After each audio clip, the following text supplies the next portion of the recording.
on profite effectivement de cette période un peu transitoire pour analyser les choses et regarder le comportement des gens par rapport à ça. Alors effectivement, il y avait plusieurs choses qui nous ont été dites au départ, hein, des idées préconçues sur la gratuité. Ça va augmenter les incivilités. À partir du moment où on laisse monter n'importe qui dans le bus, eh bien, il y aura plus d'incivilité. Donc on a fait mener en parallèle de notre projet une étude par des chercheurs hein, d'un organisme lyonnais qui se sont qui ont analysé un peu la situation depuis la mise en place de la gratuité. Alors premier élément, augmentation de la fréquentation. On est sur les samedis à une fréquentation qui augmente de 30%. Alors c'est pas, on veut aller plus loin puisque nous ce qu'on veut c'est une augmentation de 100%.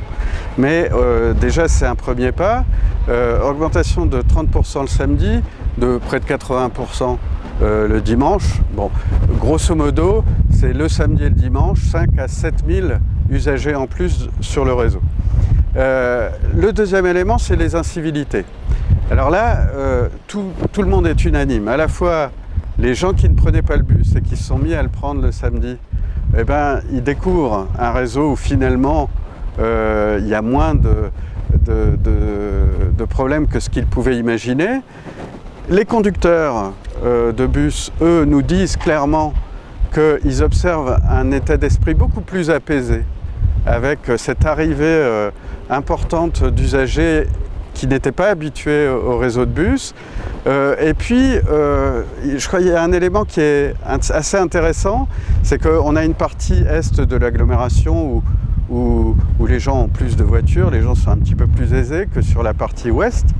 Alors sur cette partie est, on a des gens qui ont une voiture et qui ont fait le choix de poser la voiture pour prendre le bus, pour aller faire les courses le samedi ou se déplacer le dimanche. Sur la partie ouest où les gens étaient beaucoup plus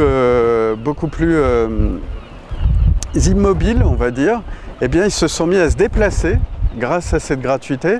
Donc on a un effet qui mixe la population à l'intérieur des bus et au final il y a une espèce de contrôle social en fait qui fait que les incivilités ont nettement baissé depuis 2015 et depuis la mise en place de la gratuité.